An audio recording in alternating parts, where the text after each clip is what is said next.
예, 우리가 방금 창세기 1장 14절에서 25절까지의 말씀을 읽었습니다. 오늘은 채움과 돌봄의 하나님이라는 제목으로 말씀을 같이 상고하겠습니다. 채움과 돌봄의 하나님이라는 제목입니다. 오늘 본문을 포함해서 우리가 14절부터 이제 31절까지의 내용은 넷째 날부터 여섯째 날까지 하나님 이제 창조하시는 내용을 서술하고 있습니다. 넷째 날부터 여섯째 날까지를 서술하는 대목입니다. 지금 우리 하나님은 창조하고 계시거든요. 하나님이 지시합니다. 그리고 그 지시한 대로 피조세계가 나타나고 있습니다.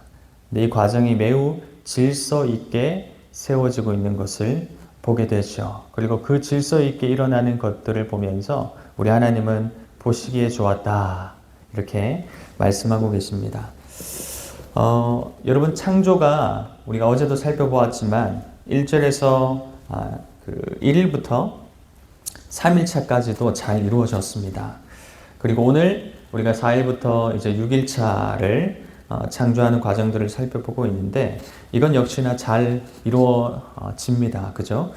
근데 구조적으로 볼 때요, 1에서 3일, 그리고 4일에서 6일까지 두 파트로 좀 나눠볼 수 있는데, 여기는 한 가지 특이점이 있습니다. 두드러진 특징 하나가 나타나는데요. 어떤 것일까요? 1일에서 3일차까지는 여러분 잘 한번 보시면 빛과 어둠을 만드십니다. 그리고 궁창을 만드셔서 궁창 위, 궁창 아래 이렇게 나누시죠. 그리고 바다와 땅을 구분지어서 한마디로 생명이 살 수 있는 터전을 만드신 겁니다. 1에서 3일차까지는 하나님이 터전을 만드셨다, 이렇게 이제 이해하시면 되고요. 4일부터 6일차까지는 이제 터전을 만들었으니까 어떤 일을 하겠습니까? 그 안에 생명을 채우는 일들을 하신다는 겁니다. 이 두 파트가 두드러진 특징이 바로 이것이라는 것이죠. 가령 오늘 본문 이 넷째 날을 한번 보시면, 넷째 날에는 해와 달과 별이 창조되거든요. 근데 이 해와 달과 별은 거꾸로 돌아가서 첫째 날 빛과 연관되어 있음을 보게 되죠. 그리고 다섯째 날에는 물고기와 새가 창조가 되는데, 이건 역시나 좀 돌아가서 둘째 날에 바다를 채우시고 공중에 새를, 궁창을 채우시는 일과 연결되어 있습니다. 자, 그리고 마지막으로 여섯째 날 우리가 오늘 말씀을 보면 육지동물과 사람을 하나님 만드시는데, 이건 역시나 조금 돌아가서 셋째 날을 돌아보면 셋째 날에 준비된 땅을 하나님이 지금 여섯째 날에 육지동물과 사람으로 채우고 계신다, 이렇게 연계가 되어 있는 것이죠. 그러니까 하나님은 터전을 지금 만드셨고 그 터전에 생명을 두셔서 그 기능과 역할을 다하게 하신다, 이렇게 이해하시면 되겠습니다. 여러분, 우린 여기서 또 하나 발견할 수 있는 사실은, 이 대목에서 뭘 발견할 수 있을까요? 하나님이 누구신가를 또 발견할 수 있습니다. 여러분, 하나님은 질서의 하나님이시거든요. 그리고 그 질서를 어떻게 쓰시냐면 생명을 두기 위하여서 질서를 사용하시는 하나님으로 우리가 살펴볼 수 있습니다. 하나님은 카오스 상태, 무질서, 혼란 그 자체인 공간을 지금 일구어서 터전을 만들어 가셨습니다. 근데 그 터전을 왜 만드셨다고요? 왜 그 가운데 질서를 부여하셨다고요? 생명이 살 수 있게끔 하시는 질서를 부여하셨다. 그분이 우리 하나님 아버지시다 하는 얘기를 하고 있는 겁니다. 여러분, 이것이 우리 하나님 아버지의 창조이셨습니다. 창조. 그런데 여러분, 저는 이 터전을 일구어서 생명을 가득하게 하는 하나님의 질서와도 같은 창조 사역이 우리의 삶에도 일어나야 할 줄로 믿습니다. 여러분, 이런 창조는 우리의 사명이기도 사실 하거든요. 우리가 가는 곳곳마다, 우리의 발길이 닿아지는 곳마다, 우리의 손길이 닿아지는 곳마다 새로운 질서와 생명이 소생되는 일들이 반드시 일어나야 됩니다. 하나님의 백성, 하나님의 자녀이기 때문에 그런 것이죠. 그러니까 여러분, 내가 빚어가는 나의 시간이라는 것과 내가 이렇게 생활하고 있는 공간 속에서 하나님과 같이 생명을 채우고 돌보는 이 창조 사역, 이것이 우리의 삶의 현장에서 반드시 나타나야 되는 열매라고 할 수 있죠. 이것이 우리의 사역입니다. 나를 통해서 누군가가 살만한 상황을 만나게 된다는 것, 얼마나 복된 일이겠습니까? 나를 통해서 누군가가 나의 공간 가운데, 나의 시간 가운데 들어와서 너를 만났더니 참 살만한 것 같아. 숨이 좀 쉬어져. 쉴만한 여유가 생겨난다. 이렇게 여러분 고백하는 사람들이 있다면 여러분 복된 사역을 하고 계신 겁니다. 우리 또한 하나님의 이 창조 사역에 지금 일조하는 사역을 사명으로 감당하고 있다라고 보시면 되는 것이죠. 우리 하나님은 그런 삶을 우리 개개인에게 기대하고 계신다는 것입니다. 근데 여러분, 이런 일에는 관심이 없어요. 관심이 없고 훗날 이 성경의 사람들이 어디에 관심을 두는 줄 아십니까? 천지 창조를요, 이 하나님의 창조 사역을 다 자기 입맛대로 바꿔버립니다. 내가 타인을 위해서 쉴만한 물가가 되어지고 살만한 공간이 되어주어야 하는 이 창조 사역을, 거룩한 이 창조를 등지고 고작 하는 일이라고는 피조 세계의 신성을 부여하여서 피조물을 우상으로 변질시키는 일들만 성경 사람들이 하더라는 거예요. 말하자면 이런 것입니다. 해와 달과 별, 심지어 나무와 동물과 심지어 곤충까지도 신성을 부여합니다. 그래서 이제 그걸 섬기는 모습들이 성경에 가득하거든요. 여러분, 하나님 물을 창조하셨죠? 그럼 이제 그 물의 신성을 집어넣어서 사람들이 그 물을 숭상하기 시작합니다. 마치 이집트 사람들이 나일강을 숭배했던 것처럼 말입니다. 하나님이 해와 달과 별을 만드셨습니다. 이제 사람들이 신성을 해와 달과 별에 집어넣어서 소위 1월 성신이라 그러죠. 그 명목하에 이제 숭배하기 시작하는 거예요. 여러분, 실제 그러했거든요. 이스라엘의 역사를 한번 보십시오. 우리가 잘 알고 있는 삼손이라는 단어 아시죠? 그리고 베세메스라는 지명도 아실 겁니다. 이제 블레셋의 법궤가 넘어가서 다시 찾아올 때 베세메스로 돌아왔잖아요. 여러분, 이런 지명들과 삼손의 이름들도요, 다 어디서 유래한 것이냐면 태양신으로부터 온 거거든요. 태양 사상으로부터 연관되어 있는 이름이라고 할 수 있습니다. 또 여러분, 므낫세 왕 아실 텐데, 므낫세 왕은 성전에 1월 성신, 그러니까 해와 달과 두 개의 별을 이렇게 신상화 해가지고요, 제단을 세웠습니다. 그리고는 백성들로 하여금 거기에 제단 앞에서 절을 하라고 강요했죠.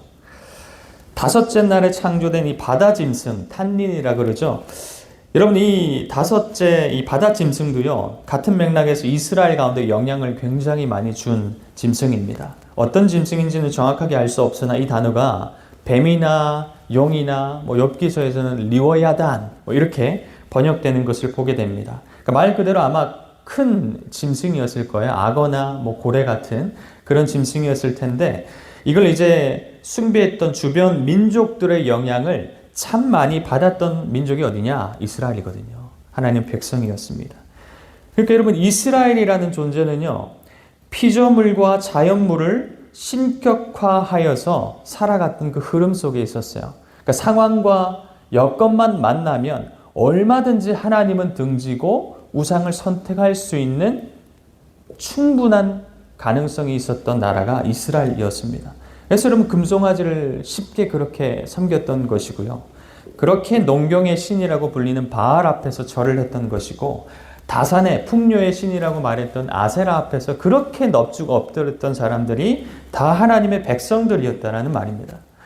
신명기는 이것을 다 금하는 일이었음에도 불구하고 이 가증스러운 일들을 너희가 하여서는 안 된다 하는 것을 성경 곳곳에 표기하고 있음에도 불구하고 사람들은 하더라는 거예요.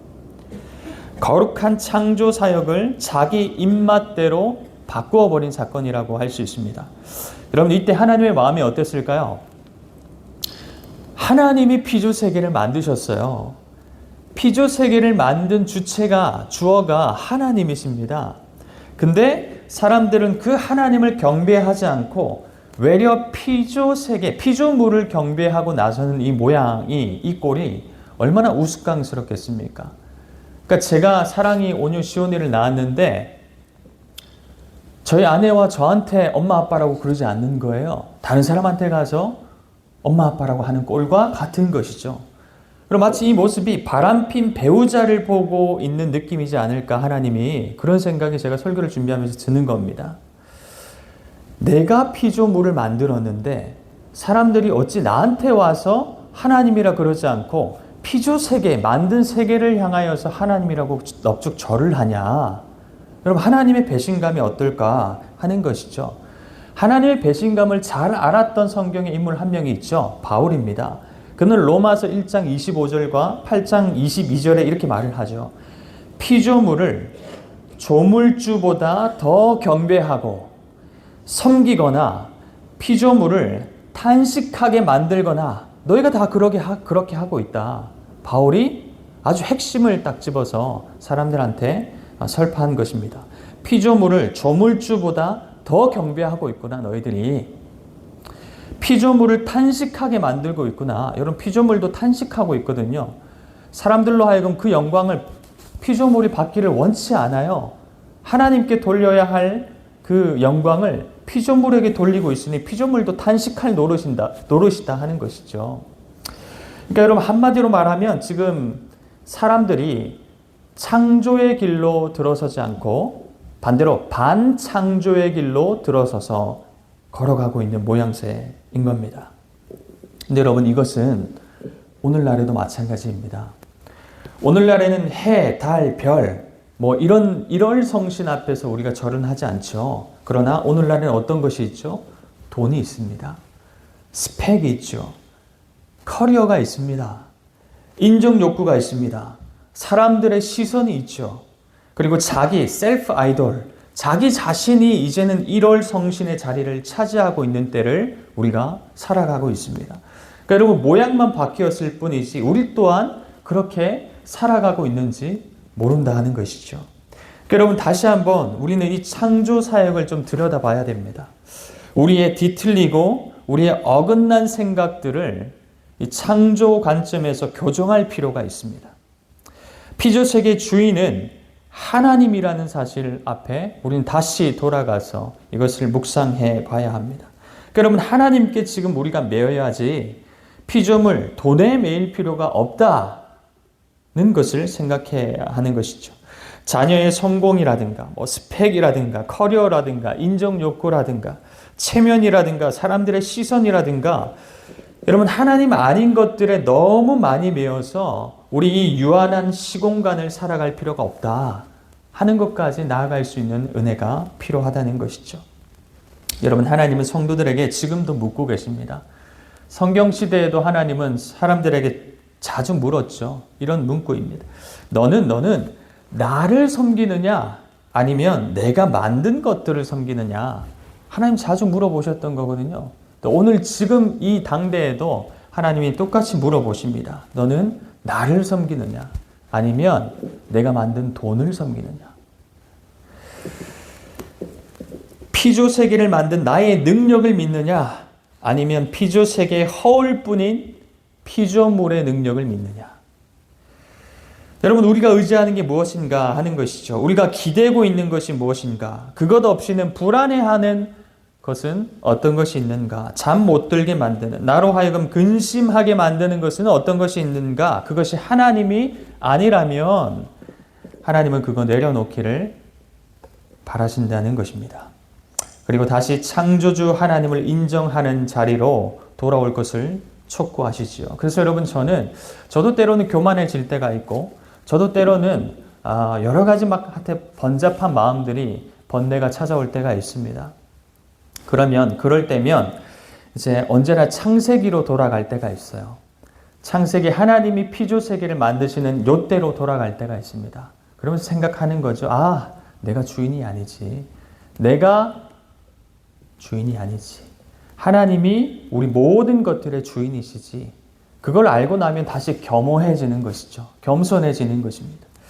말씀의 제목처럼 여러분, 채움과 돌봄의 하나님에게로 다시 그 날개 아래로 들어가야 할 때가 지금인 줄 믿으시기를 바랍니다. 여러분, 오늘 하루 우리로 하여금 걱정하게 하는 것, 불안케 하는 것, 근심하게 하는 것, 나로 하여금 반창조의 길로 들어서게 하는 우상과도 같은 피조세계의 것들에 마음을 뺏기지 아니하고 그 피조세계를 들었다 놨다 하실 수 있는, 홍해를 열었다 닫았다 하실 수 있는, 하늘을 열었다 닫았다 하실 수 있는 그 하나님, 채움과 돌봄의 사역을 하시는 그 하나님 앞에 머리를 조아려 그분을 인정해 올려드리는 오늘 하루가 되시기를 진심으로 축복합니다.